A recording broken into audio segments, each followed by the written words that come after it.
So a little peek behind the curtain. What I often do is record a bit of game footage first, then I go check out Japanese sources, so I can make sure I cover all of the things that the game is well known for among those fans. Air Fortress is a game I kind of like, so I didn't feel a need to go out and check the manual before playing. So I popped it in, played for a while, and then did the rounds of my usual Japanese sources. And they had nothing on Air Fortress. Apparently the game is just about completely forgotten in Japan. Air Fortress is the first game published by HAL Laboratory. If we added up all of the games that they worked on, they'd be a major publisher. But they only distributed 15 games, which puts them in the minor publisher category in my book. I have to say, I love the Air Fortress box art.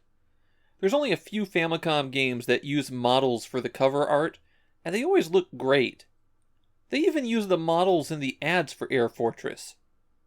If you're familiar with the NES version of Air Fortress, this is actually going to be a little bit different.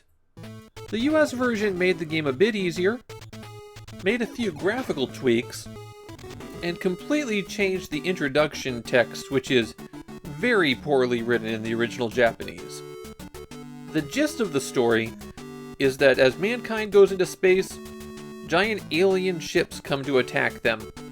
It's up to heroic astronaut Hal Bailman to go and blow up the fortresses. The gameplay in Air Fortress is divided into two distinct sections. First, you have to invade the fortress in a shooter stage. These are pretty straightforward shooters. You can't upgrade your gun or get a speed boost, but there are a lot of enemy ships that are pretty aggressive. You'll want to keep an eye out for these floating bubbles. The E's give you additional energy for the second part. The B's give you missiles to use once you're inside the fortress. The plus sign destroys all enemies on the screen, and this symbol makes you invulnerable. You need to make collecting every single E that you can your priority. The B's are also incredibly useful, but they're less common and you don't need as many. The E's are often dropped in places that are a little bit dangerous to reach. Any contact with the terrain, or, well, anything, destroys you in one hit during the shooting segments, so it takes some quick, careful movements to collect some of these. Okay, we've survived the shooting area, now let's invade the fortress itself. The inside of the fortress looks like a platformer, but it's not. It's a low-gravity environment, and you have a jetpack. So whenever you press up, you just keep rising up into the air until you stop. And then you gently drift back down to the floor. Similarly, when you fire your gun, there's a lot of recoil that sends you backwards.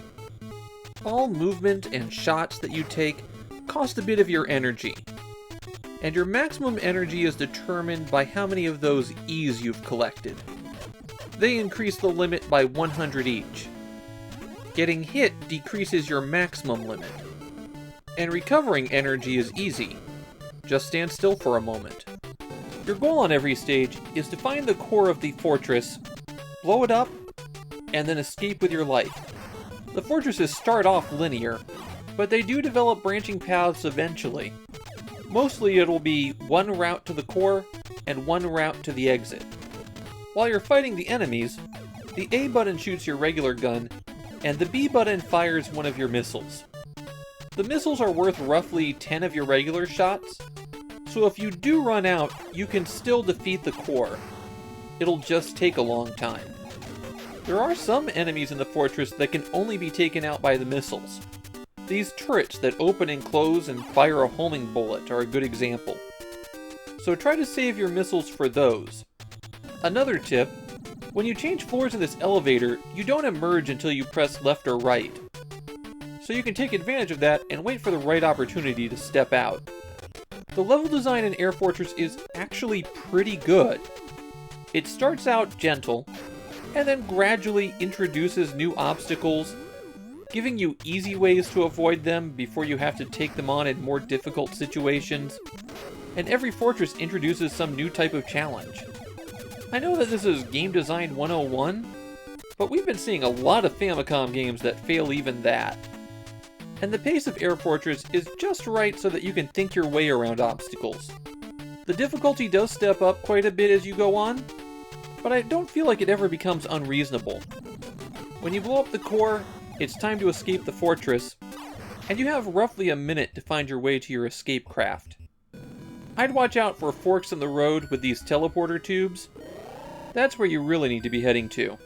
Any enemies you destroyed on your way through the fortress are also wiped out when the fortress is going up, so it helps to clear the path. A neat touch is that there's visible signs of the fortress's destruction occurring as you escape. And if you fail to make it out, it explodes while you're inside it, and it's an automatic game over, no matter how many lives you had left. Finally, you get a password to let you continue. If you manage to clear all 8 fortresses, then you're given a password to a second quest with a whole new set of 8 fortresses. So there's a lot of game here to enjoy. And yeah, I did enjoy Air Fortress. If I wasn't doing this project and had to go on to my next game, I'd probably go back and try to play through a few more stages. It's not top-of-the-line Famicom material, but it's one of the best, most ambitious games that we've seen for the Famicom so far. That's kind of a theme for Famicom in late 1987. It might not be an all-time classic, but you can see where we're going.